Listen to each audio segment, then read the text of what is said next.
Hey NAI football fans, Corey Thorpe here with another edition of the NAIFBALL podcast powered by AdCraft USA, your custom apparel, merch, and uniform experts. Our friends at AdCraft have been with us for many years now. They've run web stores for us multiple times. These guys are NAI fans and family who are experts in the apparel and merchandise world. AdCraft allows you to take the hassle out of ordering. Let their knowledgeable design and customer service staff handle everything from hosting the store online, shipping the product, and helping your customers so you can get back to the game. Find them online at adcraftusa.com. All right, guys, welcome on in to a fresh-baked episode of the NAIFBALL podcast. You heard the ad read. We are sponsored by some of the best folks in the industry, Temple Sporting Goods powered by AdCraft. John, I don't know if you saw it, but they were up for the best of Clinton, Iowa, the Quad Cities, whatever that area is called. But, I mean, we know that they're the best. Should be a walkout win for those guys. Oh, absolutely. We know that they are the best of the best no matter where you put them in the country. They're going to be perfect for your merch, apparel, and uniform needs. They're good dudes. They are really good dudes. They love NAIA football, and they want to see everyone succeed, not just, their vested Grandview interest. Right, absolutely. So tonight we're in the MidSouth proper. No more divisions for the MidSouth as the Sun takes off on its own and the Appalachian takes off on its own. Yeah, nice little triangular split there. Lovers quarrel almost. And the Mid-South is coming back to its roots for pretty much everyone except Faulkner, which has been a conference member since they started football back in 2007, I believe. And we'll talk more about that, about how Faulkner can't seem to kind of find its fit there. Right. But, Faulkner has a lot of history with these teams. They've been playing them year in, year out. Majority of the teams in this conference are from the state of Kentucky. Yeah. You also have Bethel out of McKenzie, Tennessee, and then Cumberland out of Lebanon, Tennessee, which is right outside of Nashville. So, yeah. It actually borders pretty well if you really think about it. You got the middle of Alabama, then you basically have the Tennessee schools, and then you got your heart right there in Kentucky. Absolutely. And from Montgomery, it's not that bad of a drive, but, I'd rather be playing Point and Reinhardt instead of going up to Kentucky. But, we'll see. Because now Thomas is going to be in the AAC as they announced that last week. So they're going to be moving from the Sun for all programs, except for probably flag football, which will probably stay in the Sun because there's not going to be a ton of Appalachian teams that are going to be doing flag. There should be, but... There should be. I know Reinhardt's starting it up. But, I mean, in that area, you've got your Sun teams in the South. You've got Reinhardt that's starting it up. And then you've got Campbellsville here that's starting it up. And, well, since I mentioned them, let's go ahead and go with the Campbellsville Tigers. 1-8 a year ago, including 1-6 in conference. John, their defense was, to put it nicely, abysmal. Almost 7 2/3 yards per play given up. Losing running back Deontay Sip was a bright spot. He was one of their two all-conference guys. That's going to hurt. I know you just talked about the defense, but he was a really big bright spot for that offense. Coach Thomas is entering his, I believe, 15th season there. He's had experience winning the Mid-South before, at least their division of the Mid-South at the time in 2014, I think. So he knows about championship culture there. It's just whether or not Campbellsville can, get the personnel right, because I think they have the right coaches there. They're going to have, I think, probably a hard time offensively as well. They were a little less than 5 yards a play offensively, which is still bottom third in the Mid-South. But they do lose Deontay Sip. They return very little at their wide receiver position. They do return most of their D, so hopefully they can make a little bit of a move there defensively. Well, the great thing about Campbellsville this year, even though they started 1-8, they have a huge shot to get some momentum going because their first 3 games are just absolutely favorable. They start off with St. Andrews, Union, and Thomas More. That's not all a bad 3 schedule. Winnable games. If they can get to 3-0, they could really get serious momentum going. Absolutely. They could get into more like Cumberland territory. The Phoenix, do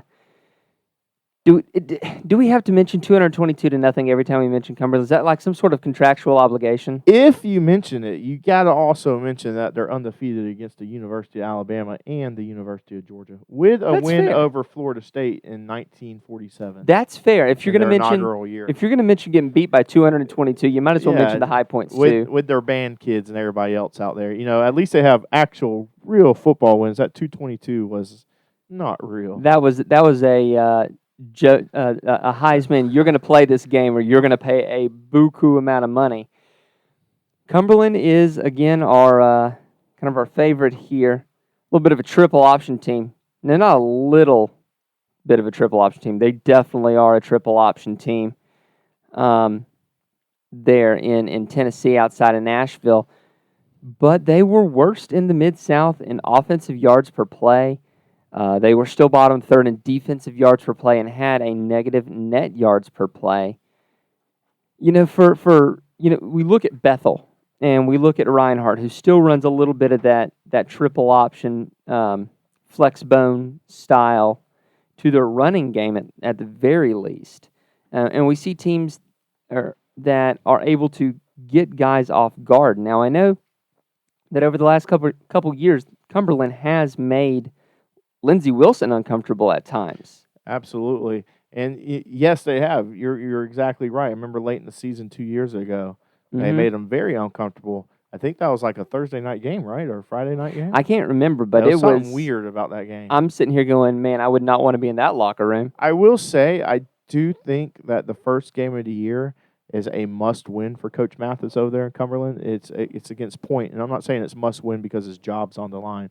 Definitely not that. I think it's just a must-win because the same thing as Campbellsville is your momentum. Yes. You're getting, not a young Point coaching staff, but there's way more experience on the Cumberland side as far as being with their guys and, having a chance to get their team to mesh more than what Point has right now. Right. It'd be a point of pride there for them to beat Point there. You do lose James Christian, and in that system, your running backs are worth a little more than average. You do return Traylon Shepard there, but you really got to get better defensively. I think the big thing is, they used multiple quarterbers last year, I believe, right? I think they did, yeah, because they have returned QBs. Okay, some of them had chances. It's finding the guy, whether it be staying away from injuries or, you know what I'm saying, just get some consistency because that offense they run requires consistency. It seems like keeping a healthy quarterback would be harder in a triple option system that values the quarterback taking off. And then the opposite of Campbellsville, we talked about them winning a division title over there in 2014. I can't remember the last time Cumberland has won something substantial. Yeah, to be honest with you, off the top of my head. It's been a while, and you've got to do better offensively here and stay out of the basement, especially with Campbellsville having a good schedule out in front. So next up on the docket, we've got the short timers. Thomas More, who is heading towards D2 status here. Apparently they've got a crack women's basketball squad that they are going to be in the D2 ranks with. So they're bringing the rest of the squad along with. It wasn't that long ago that Thomas More was D3 and they made the climb. Right. And, Thomas More had a better year than expected last season. Yeah. Especially with their huge win, I thought, over Bethel near they the end of the season. They were really up and down. Hot and cold. Like you said, I know the women's basketball thing, probably really encourages them to move up. Would love for their football team to see more competitive success before they make that D2 transition because they're going into a hard conference. Right. Which conference are they going to? I can't remember, but it's not an easy. It's not an easy one by any means.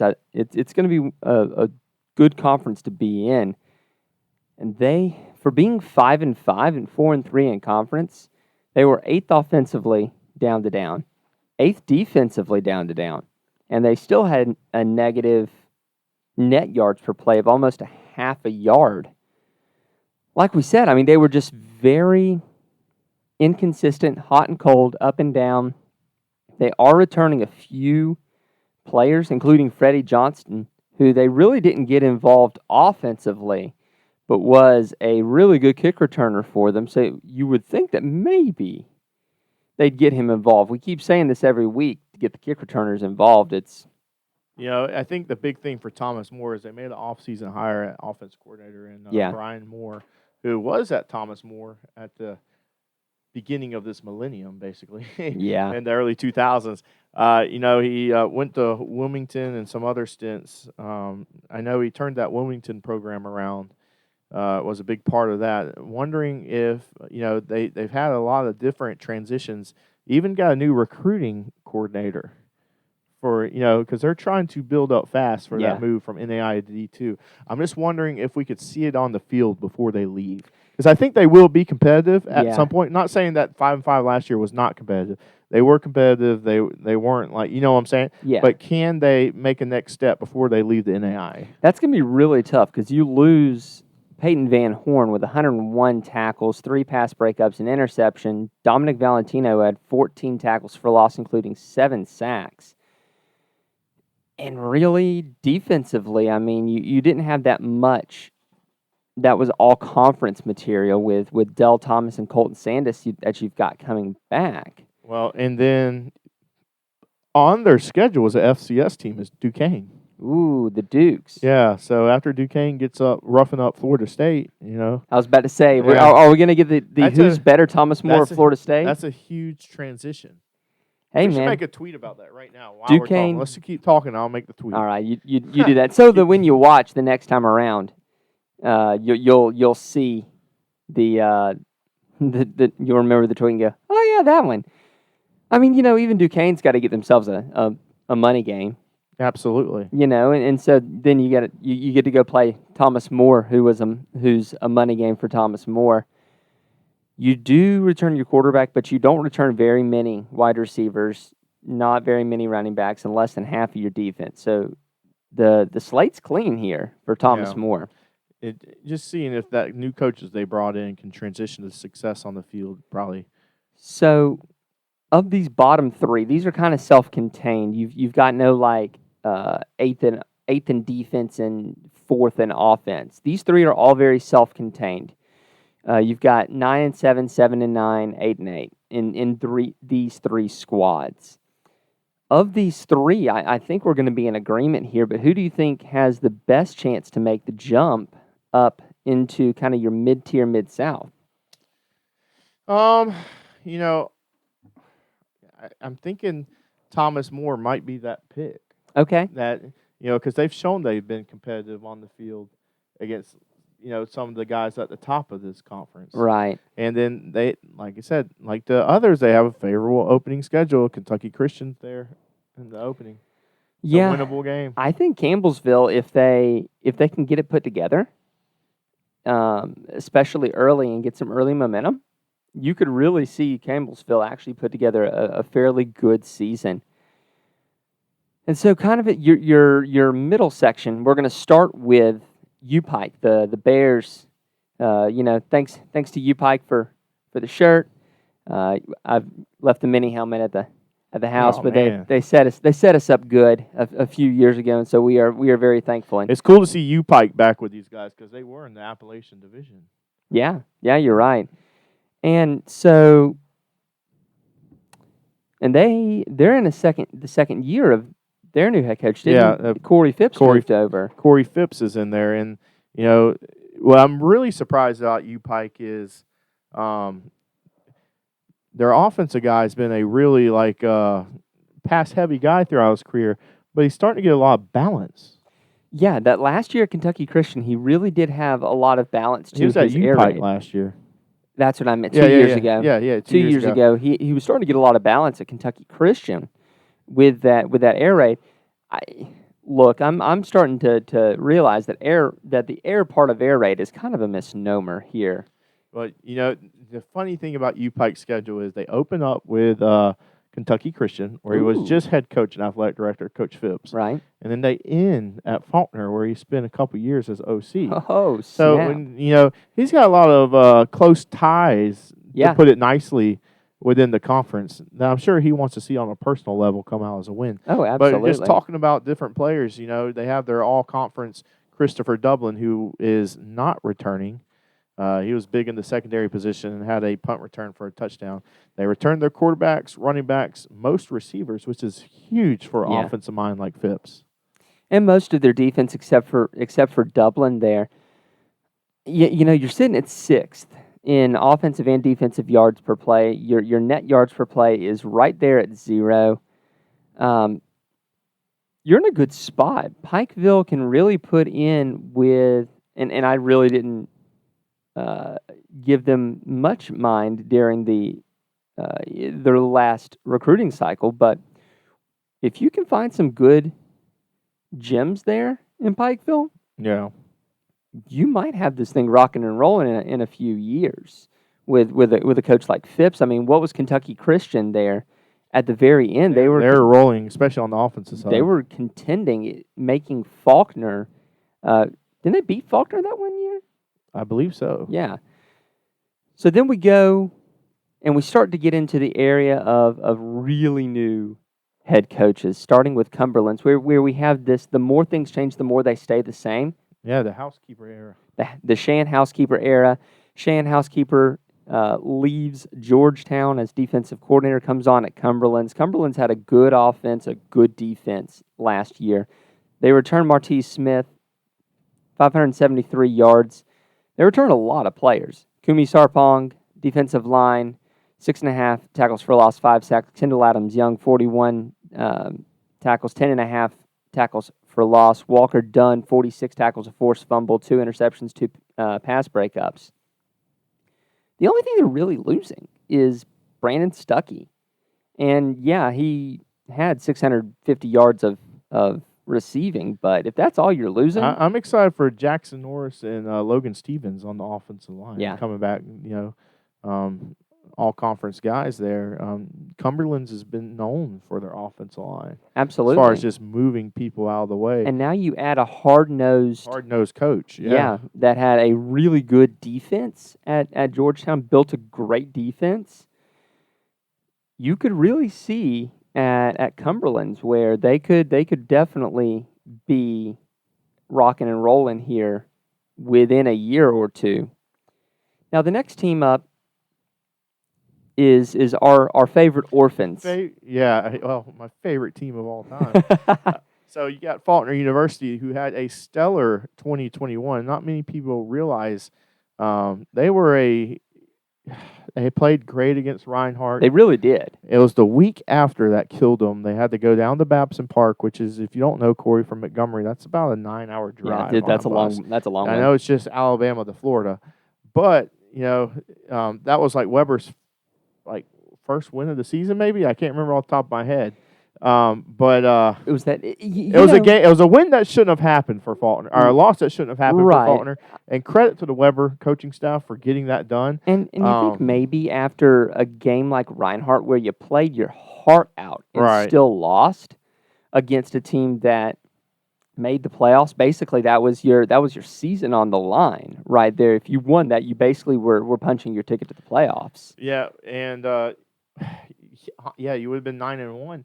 But that 8-2 team, it ties as far as winning percentage, it ties Faulkner's 2 conference championship teams, and people don't really realize that in winning percentage. So this was probably a top 3 Faulkner team last year, and they have a lot of key pieces returning. It was a good squad. It really, really was. I was really impressed with them last year. Honestly, they don't have the benefit of the doubt though. Starting off, they don't. They got Reinhardt right off the bat. Oh, my gosh. That's going to be a good game. Yeah. Really, the only huge piece you return is your punter, Caden Davis. I mean, you lose your quarterback. You do return most of your running backs, most of your wide receivers, and most of your defense. But, you lose your string bean signal caller. Right. You lose Jaden Browder, who was almost a 1,000-yard receiver. You lose Antonio Gurley, who had 6.5 tackles for loss. Alex Dawson, who had 3 picks. Malik Meadows, who had 4 picks. Oh, man. And then you step back into the conference where you just kind of left. I mean, so you talked about earlier, Faulkner started football in the Mid-South. They've always been in the Mid-South. They've always been in the Mid-South. Yeah. They moved into the Mid-South Sun. Yes. When they came in, it was a little bit better options as far as traveling. Not really. Yeah, well, I mean, it's you're still 8 hours at the earliest to the closest school. You really are. And then last year, I thought they really found their niche in the Appalachian, where you had Point Reinhardt right there.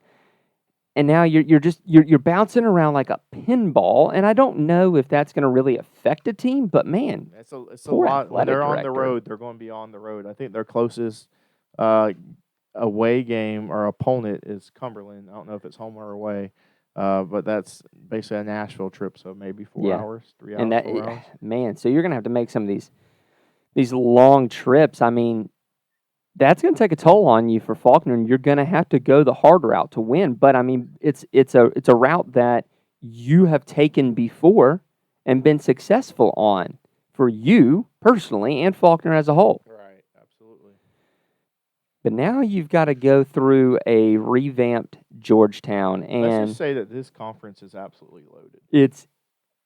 If you really think about it. Does this conference now, as comprised, give the Mid-States Mid-East a run for its money? It has always gave them a run for their money. It's just it hasn't ever shown in playoffs. That's it needs fair. to start showing in playoffs. And I think it will, because you've got Georgetown now, a team who, to borrow your phrase, is NAIA royalty. That's right. They have, 3 national championships? They basically went out and proved it by going to get their guy that was they the go 2020 get Chris champion. Oliver. Yeah. Holy cow. But you've got a lot of pieces that you've got to replace if you're Chris Oliver. They really like what they brought in recruiting-wise. Yeah. But you've got to now take a Georgetown team who was very middle of the pack offensively at just 5th at 5.14 yards per play and turn them into an offense that is dynamic and that is modern. Yeah, so, Georgetown starts off with Kentucky Christian early August on a Thursday night, help kicking off our NAIA season. Then they go with Bluefield, Faulkner, Cumberland, Bethel. Now, the 5 teams I just mentioned off, if they can at least, and this is tough, they just went to the NAIA playoffs 2 years ago. Yep. And they just missed last year, I believe. Oh, yeah. Yeah, on the bubble. Expectations, especially with the new guy as head coach, is going to go 5-0 in that first half of the schedule. But, that's no slouch of a schedule right there in the first 5, because you got Faulkner and Bethel. And you're replacing a quarterback. Right, and Cumberland's a wild card, and Oliver knows that. Yeah. Oh, he definitely knows. Cumberland, singular. Cumberland, the singular Cumberland. Cumberland University, not the University of the Cumberlands. Right. Brandon Burgess, you lose him. You lose Darius Barber. You lose Jake Johnson. You lose Marcus Omasule. It's a lot of big names that you have to replace if you're Georgetown. You got to find your guys. Coach. And let's put it this way: Darius Barber was listed as a wing back. Right. There ain't no wing backs in Chris Oliver's offense. Yeah, I'm eager to see what they roll out, to be honest with you. We'll have to see if his offense goes with the personnel he has, or if it's the offense that he's always ran, or if you kind of hybridize and move towards your offense. Because I don't think that you're going to have. I know he'll be running a 3-3 stack. I want to watch Lindsey Wilson in Georgetown this year, and there'll be 3-3 stacks going against each other. Well, 3-4s. But the thing is that Chris Oliver's defensive coordinator. I know. Well, let's get to Lindsey Wilson. Let's talk about him. They got a lot to replace, too. They basically have to replace a generational quarterback for that program. About to say. Who just won, by the way, League Player of the Week in the Indoor Football League. I'm telling you. We knew he was good. We knew he was good. Shout out to Cam Dukes. But let's be honest. I don't think there's a Cam Dukes on Georgetown's roster. Well, we won't know until We it rolls we out. won't know, but I don't think there's a Cam Dukes on Georgetown's roster at this point. Then you got Bethel, who was absolutely explosive on offense last year. they were. And pretty balanced with defense. They started off rough last year. They got the money game against Delta State. Everybody's dream to have a money game. Good for them getting it. Yeah. But it is what it is. They got fried against the Fighting Okra. They were a top 10 team in our poll there for a little bit. And the Thomas More loss kind of killed them. They had potential as a 3-loss team to maybe have an outside shot at the playoffs, just because what they did with their schedule was really impressive, I thought. And then the Thomas More upset happened. Yeah, they do return a lot of pieces, whether it be James Dixon, a 1,000-yard wide receiver, Quayshawn Ford with 3 touchdown catches at the tight end position, and whether it be Jacoby Griffin, 102 tackles from linebacker, or Devious Chrisman, which I would put him up there as probably best name in the NAIA as Devious Chrisman. That's a great name. That's a grade A name. But you lose Nolan Chaubey, 9.4 yards per attempt. That tells me that you're explosive and you're getting it down the field. You lose Deontay Tate there at running back, who was 6 yards every time you touched the ball. Deontay Tate's been there forever. I think he's finally going to move on this year. I miss him. It's going to be hard. You lose most of your running back production. You return most of your wide receiver production, but you lose Nolan Chaubey. But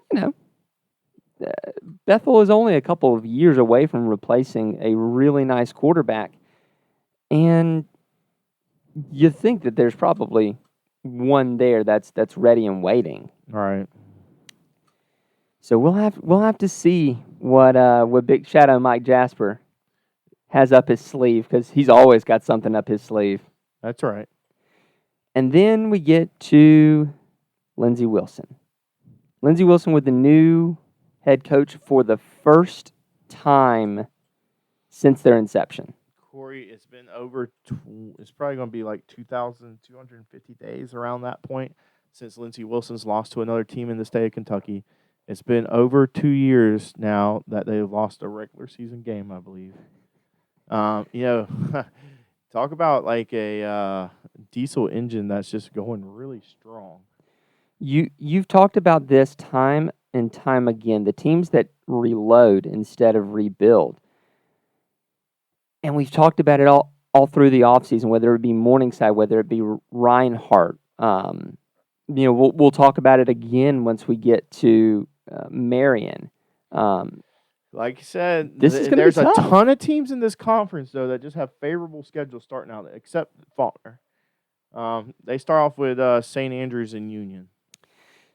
So the good thing, if you're Lindsey Wilson, is that Cam Dukes was hurt last year, and so they have guys who have spots started. Experience. I think losing Jalen Boyd's going to hurt as well. Oh my gosh, man. The all-time he leading took a lot of ownership. Yeah, all-time leading touchdown scorer in Lindsey Wilson history. You also lose Darius Clark and Josh Lewis, who were solid daggum pieces. The big thing is it's not the names that will matter. Can the culture keep pushing? That's been established. Oh my gosh, and that's going to be... That's been inherited and passed down the line. The torch has been passed. The torch has definitely been passed. Can the flame of the culture keep going? That is the question right there. I don't know that we're going to get a good answer for it. I think returning that defense and being solid, knowing that you've ran the same defense since the program started in 2010, it's been the same thing. That's going to be a ton of help.